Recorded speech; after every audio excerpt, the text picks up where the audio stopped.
Hey, it's Don. I've got a Q&A today. Depending on the length of this, you may or may not see the insider behind the scenes of the Estate Jewelers. But if not, it's in this video. I'm going to pop it up on its own. So you'll see it either way today or tomorrow, whenever this video goes up. So just FYI.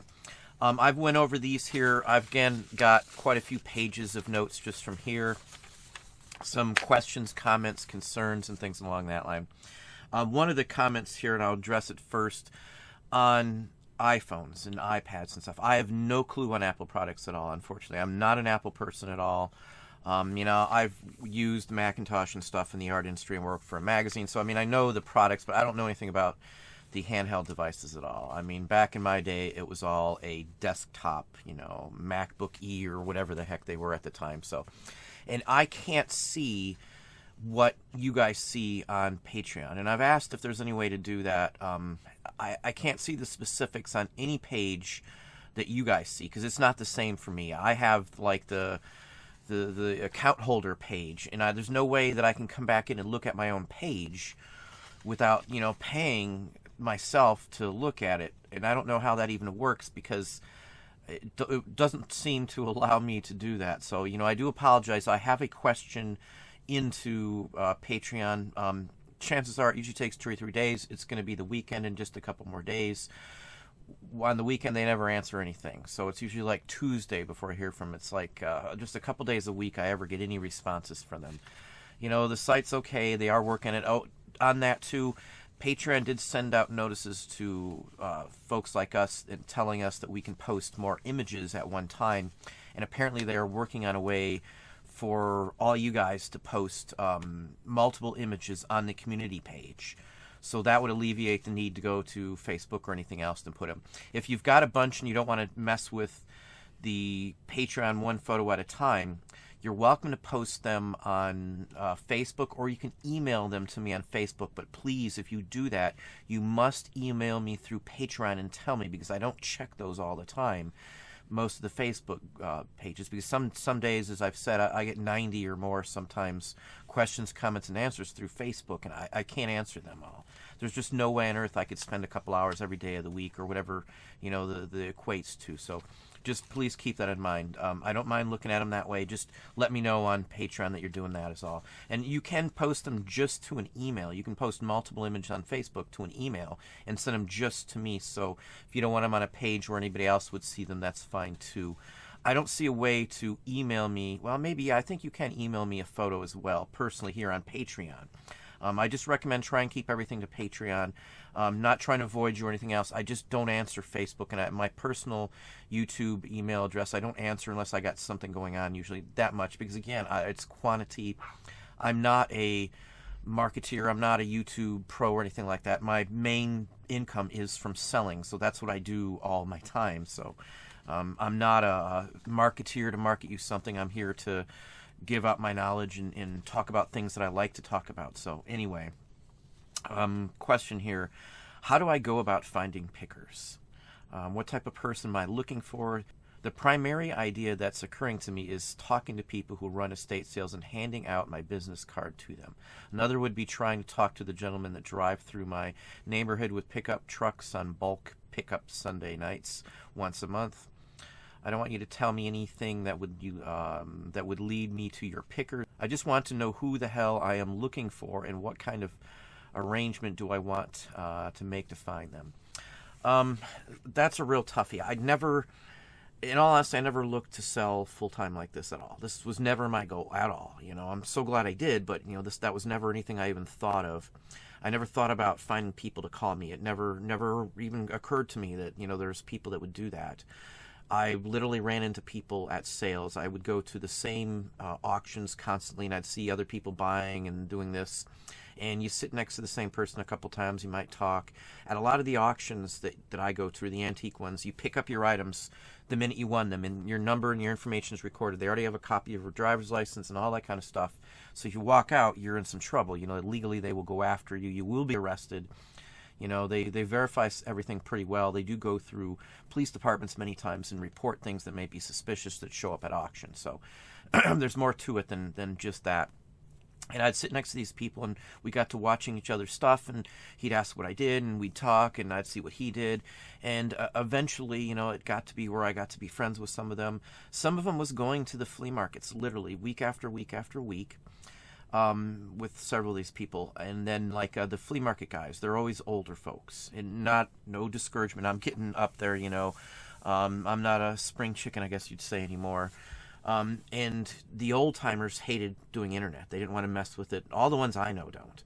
You know, they might look up a price here or there, but they're not even good on looking up prices. And no offense to anybody, they'll be the first ones to tell you they hate all that stuff. You know, my wife's not a big fan on technology, at least the phones and all that junk. I'm not a huge cell phone person. I don't talk in a moving car usually. Unless there's some really major thing, I hate to do it. It's just one of my pet peeves. I don't talk, you know, even when I'm sitting at a light on a phone. I don't answer texts or anything else where I'm driving at all. It's just me. I don't care what you do. It's just not my thing. I won't do it. So, you know, the whole aspect of it, you know, I'm not a big phone person as much as many of you probably are. And these guys aren't, so I get it. I understand, you know, I'm older. Phones weren't around like that when I was a kid. There was no such thing as a cell phone. And when they came out in the 80s, there were these big brick phones, which, if you remember, I got some videos just on brick phones. They go for a ton of money. Side note there.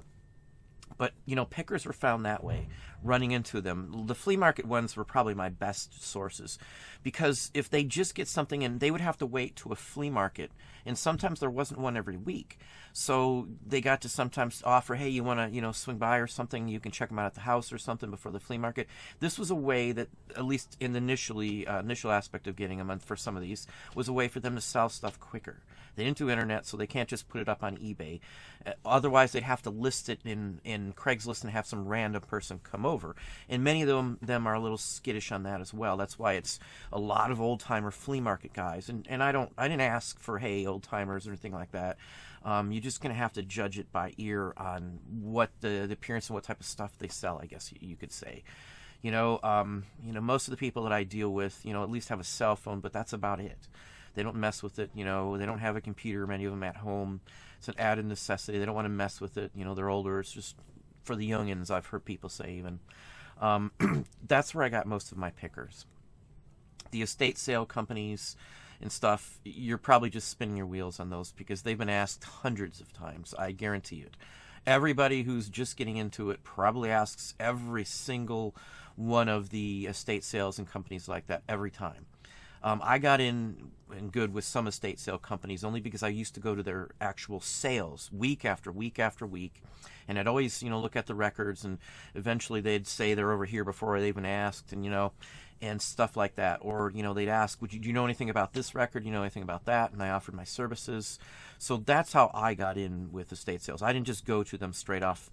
You know, I learned my lesson way back in the day that most of the people have already done that, and they probably get PO'd when people ask. No offense to, you know, anybody's thoughts on that, but that's just what I see.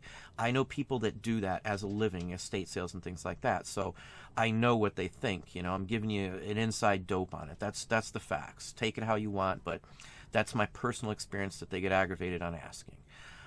You can ask, you know, it may not be the case if it's a new one or something like that, but most of the ones around here are all established. They know each other. There's a chain of people that do it. Maybe they don't get along, maybe they don't converse with each other, but they do know who each other is because it's their competitors. So, you know, those are my main sources. Estate sales just aren't a prime source because if they let you have it ahead of time, you know, most of the time if you let me say this, if you do an estate sale, you've got to do a contract with the people who own the estate. And many times they'll want it to go to a certain point.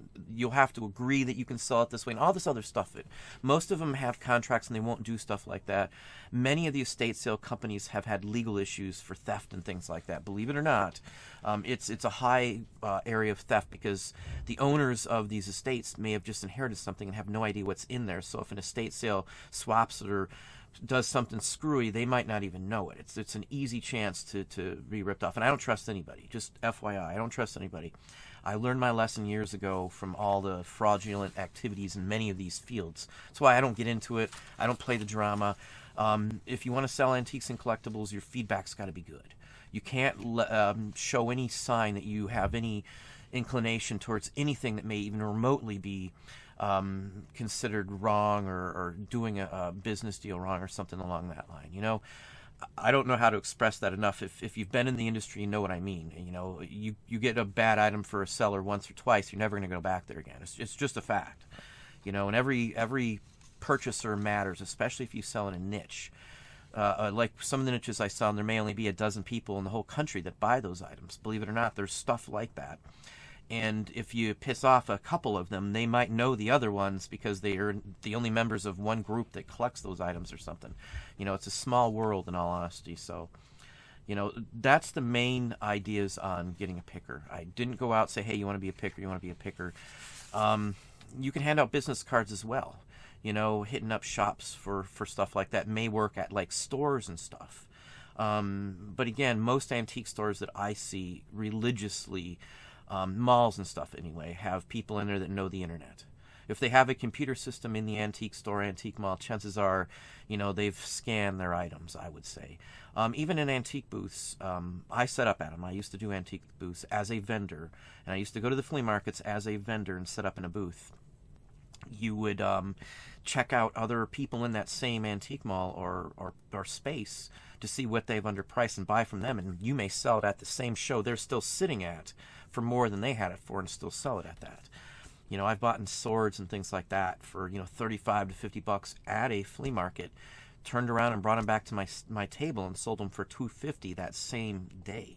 So think about that. I mean, if you're new to this, there's a learning curve. I'm old school. There was no computers when I started doing this. There was no anything like that. I learned from an uncle and a cousin who actually were antique dealers also, as well as mail order and going to comic shows when I was like 7 and 8 and 9, stamp shows, coin shows, train shows, just junk sales at the mall. There used to be big ones in the mall back when I was a kid.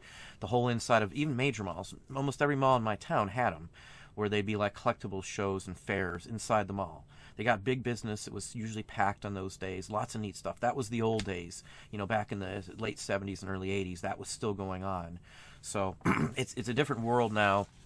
I can only tell you the best people are people like that, or people that maybe ruin their eBay career and don't know how to get back on or something like that. But I wouldn't mess with those type of folks just because they may have some illegitimate reasons. There was just a big bust on people selling stolen goods by the millions of dollars, companies now, pawn shops and things on Amazon FBA. So there's going to be a big crackdown coming real soon. I'm warning you right now. If you haven't thought about Amazon, I would get in before this crackdown starts to take place, because my guess is, since it's going to be turned into a federal investigation across multiple states, is that there's going to be some stuff coming down the pipeline that may be of concern for those wanting to get in FBA. Then you may see some major gating issues happen to try and curtail people selling stolen goods at that amount, because some of the people involved were even Amazon delivery people who, instead of picking stuff up, were stealing it. And they've been doing this for years. It's like a 4-year sting investigation. It's going to be on the news if it's not. I think I saw it first on Wall Street Journal a few days ago, or maybe even a week ago. So anyway, let's see here. The guys talking about the pickup once a month outside of the big stuff, those guys are just scrappers. They're mostly going to have like a secondhand store of just junk furniture and stuff, and then they'll scrap the metals on those.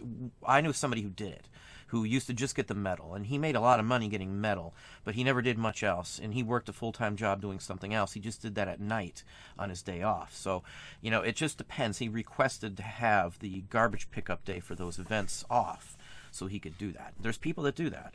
So, almost anything you can think of, somebody has that as a living.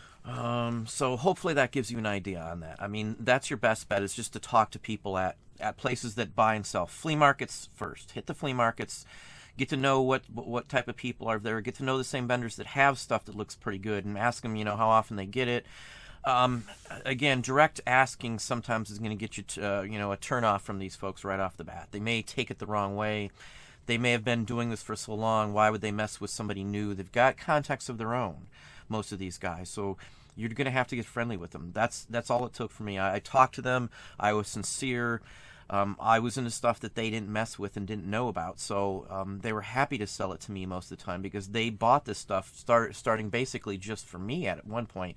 They sell some things to other people, so most of the pickers I have, I don't know, who knows how many people they sell to, but there's a pecking order. The ones who show up like me, I show up every time. I always have cash. I never say, can you hold me? If they have something, I always go no matter what. I'm always there if I say I'm going to be there on time. And a lot of the other guys were just hit or miss and stuff like that. So I moved ahead on almost every one of my pickers as far as I know. Again, I don't go out and ask them what their other clients are. I've been to a picker a couple of times, and he's had other people over, or she's had other people over. So, that stuff does happen. One of the times it was somebody who I've seen before, so I know that he's a competitor of mine either way. But we were looking at different items as well, so maybe he's changed since, I don't know. But print ads. I continue to be fascinated with print ads, but very hesitant to jump in on them. I forget the precise type of book you mentioned in an earlier Patreon video, but it was something related to local county government, I believe. I don't have one here. I can't think of what the name is off the top of my head. But it's like a index, county index, something along that line. There's 4 or 5 different names. There might be County Journal of Business or Business Directory, anything like that. And it's just going to have a bunch of local ads. Those I usually do the best with. I've had my eye out for this ever since. Also, I look for old newspapers that might have good car ads. My skepticism comes from when I browse pricing available for individual print ads on eBay right now. It just doesn't seem worthwhile. Lots and lots of ads for $5 to $6. What am I missing? Obviously, I want to get the type of ads you've mentioned, old medicine, dentistry, car ads, etc. Also, are there any other sources of print ads you haven't yet mentioned? It's attractive to me and I want to jump in, but I'm skeptical. Rightly so, I'm skeptical. The $5 to $6 ads you see are modern day. The ones that I sell more than anything else on print ads are, say, 1860s, 1870s, and going into the 1880s. Other than that, it's got to be something unique, like a Remington gun ad or something. Something very nice. Full page are always the best. If it's later on, like even past 1900, like 1901, I don't usually mess with, unless it's a big book and there's something really spectacular in it.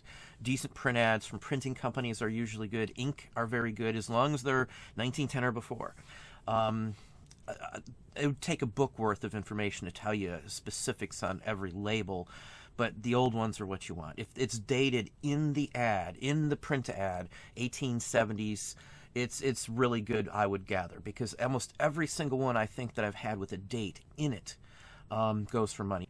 And if you have the magazine it's in, try and cut the ads, the good ads, with the top of the page that has the date and the issue in it. You will get a little more for it. They will sell better if it has that in it.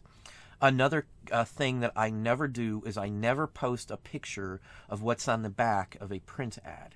Not being deceptive, if they ask for it, I will email it to that person who asks, and only to that person that asks.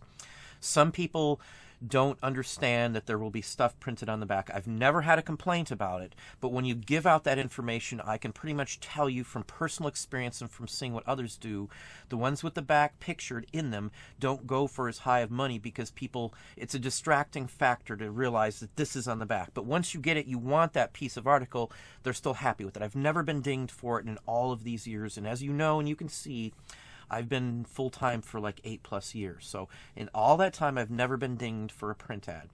Again, they're going to sit. A lot of them can be long-tail items. It's sports like early Spalding. 1890s sports stuff will still sell. Vintage stuff up to like 1910 I still mess with like baseball. But 19th century sports stuff goes extremely well. Maybe not lawn tennis or lawn bowling or something like that, but the mainstay sports I do very well on. Broadsides. I don't mess with advertising for stage actresses and stuff like this. It's just not worth it, so don't mess with those. We're talking early quack medicine. The bigger the better, and the earlier the better. I don't buy much from like 20s and above on print ads unless they're, cheap, pennies for a bunch of them. I won't spend much money. In like car ads, I don't usually sell car print ads individually, in all honesty. As I said, I'll put like 10 Ford print ads together in magazines. If you buy like a bunch of 50s magazines that they're crap magazines, the magazines aren't worth anything, I may buy them just to cut them up. There might be hundreds of print ads where I can make up maybe 8 or 10 lots out of those and get $34.50 or so for a lot of 10 or 15 of these. So $3-4 is what you would sell, but people are more prone to buy a bunch of ads than they would be individually cheap ads. Even if it's only $3 or $4 or $5 for sale, first off, it's not worth your time or energy to list those type of items. You know, if you've got more time than anything else, but you can get cheap items like that, maybe, it might be, but you're going to spend a lot of time wrapping those properly. But the full-page newspaper ads, the only ones that I find really good are like for a classic Corvette or like a Hemi Chevy or something like that. Sometimes they can only go for good money if they're from a very specific city, and I never did figure that one out, other than maybe Detroit ones do go for a little more money, or the name of the company selling them, like a local car dealer, may garnish more money for them selling a specific car. But in general, if I'm buying like newspapers, I mostly just buy newspapers, World War II, World War I, and before, or disasters like Titanic newspaper, Hindenburg newspaper, something like that. I don't usually cut any print ads out of newspapers, again, unless they're that rare one or two every month or two full pages you might run into that are worth it. I do far better with full page print ads from magazines. Mostly the back covers do best. Like National Geographic from the 50s. There's a ton of those that have Coca-Cola on the back cover. It's not worth paying $1 for National Geographic to cut up the back cover, but if you can get a lot of, say, 40 with, 40 decent back covers of Coca-Cola ads, and most of those are Coca-Cola ads, you can get 30 or 40 bucks out of it. Again, you're going to be paying only a few bucks. You don't want to pay much for that if you're going to chop them up. And yes, if there would be other ones inside, but they don't go as well. World War II ads are like the best ones. Those are the ones I can sell quick. I'm not saying there's other ones that won't sell for good money, but they're going to sit. The war-related ones always go for good money, and especially if it shows tanks or Uncle Sam or something like that. Key ones, big-size ones like Saturday Evening Post or the Post in general. Any of the bigger format magazines sell for more money. Collier's, that's another one that would be good too. So those are ones that I would cut up or try and sell them whole. We're in the process of going back through magazines. In the last videos I showed you, what's hot now is none of the ones that were traditionally. What's moved ahead now in magazines in general are either first stories by a famous artist like the Game of Thrones one I showed you, or Stephen King, like first published stuff like that. Those are hot. Those are really hot now.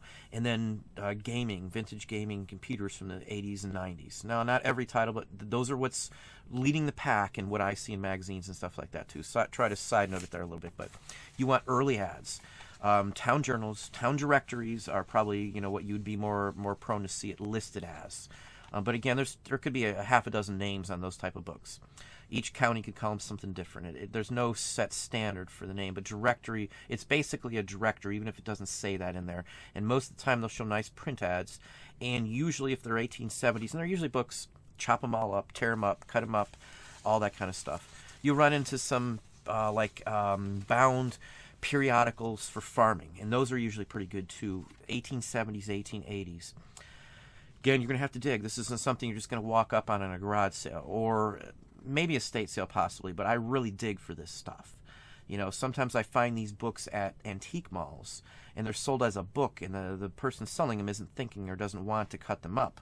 They cut them up, they could have tripled their money and sold one little print ad for more than they sold the whole book for. And also on the print ads, let me say this too.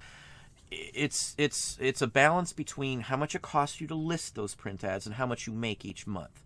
So let's say you're spending $10 to list 1,000 or whatever it equates to for your store, 1,000 print ads. And from that $10, you're earning another $150 back out of it. It's worth your time. Because you just list them and forget them. That's what I do with most everything that we sell these days. I don't even remember what we listed any given day anymore. I don't have to. It doesn't matter because I have a steady flow of sales day after day after day. It doesn't matter if the item's been up a year or a day. The sales all count towards it. So, you sell stuff and you list stuff. Your fees are equated to how much you're selling. I know for some of you, if you're not having a big store, you don't have an anchor store, your fees are going to be more. But, you've got to equate that into it. I don't sell print ads every day of the week, but when I sell them, they're at the price I want to sell them. And usually one print ad will pay for, I think, every print ad I have up and make a few bucks at the most in return on that. So it's basically a game. You got to have more coming in, obviously, than you have with list fees. If it's something you just forget and you list, you spend one day listing 100 of them, and it takes you 10 months to sell them, and you're selling, 2 a month, chances are you're making a profit if you price them right and they're the right ads. 30-40 bucks a month you would hopefully be taking in. Again, with whatever you're doing, there's going to be a learning curve. I can't give you the best bet to find this or find that, because there's sources that I don't even know about, or that just don't show up, or print ads could have been bound into a book because they're in periodicals, or there's just so many things to look at on there. The key, though, are early print ads with dates. That's key.